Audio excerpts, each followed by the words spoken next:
Americans are unable to afford insurance on the health insurance exchanges because of the structure of the ACA and what's required of plans on the exchanges. Therefore, one of the things I would do to answer your question, Congressman, is I would revisit the essential health benefits requirement in the ACA. All right, thank you. Mr. Brady is recognized. Thank you, Chairman. If you don't think this 30-hour mandate isn't hurting workers and cutting hours, you're in deeper denial than Justin Bieber. Gentleman yield? Would the gentleman yield? You know, I never. He has a Canadian plan that's single payer. Reference. You know, the head of United Food and Commercial Workers says it is happening. So the facts are already starting to show up. You're seeing workers have their hours reduced and their incomes reduced. And Jimmy Hoffa, not exactly a conservative, has said that this rule will destroy the foundation of the 40-hour work week.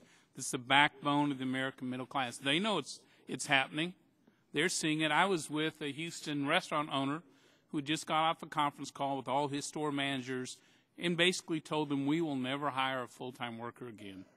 Never. We just can't afford it. And this is a successful restaurant owner who likes opening up new restaurants and hiring new workers.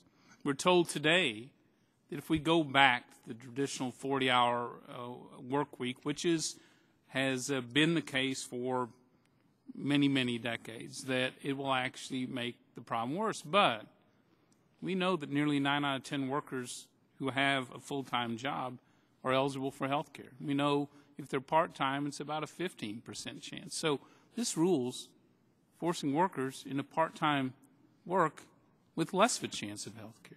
So Dr. Chen, what happens if we return to the 40-hour work week? I'm going to ask some of our business people as well. So what happens if we return to a 40-hour work week? How does it impact that local worker? Well, I think administratively it's much easier for employers. I mean, bear in mind that the 40-hour work week was originally enshrined in the Fair Labor Standards Act. Even though it does not define full-time employment as 40 hours per week, it does dictate that non-exempt workers are paid overtime once they go over 40 hours. Therefore, the standard definition has become 40 hours a week.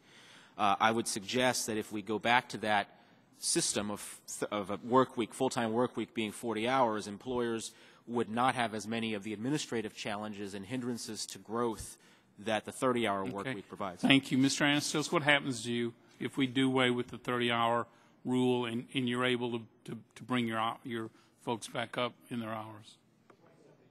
Can you hit that microphone? Quite simply, it greatly simplifies our life. I mean, when I talk about doubling or tripling the cost, I'm not even talking about the administrative costs.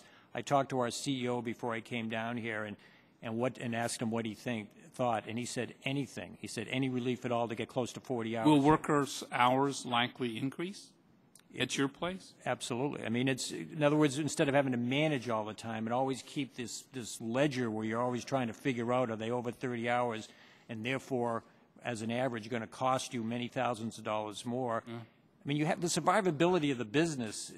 I have to manage to that first, and it puts us in a situation where I'm managing against my employees' interests, which is against my interests. Mr. Troutline, retail, does this help increase workers' hours if we do away with the 30-hour rule?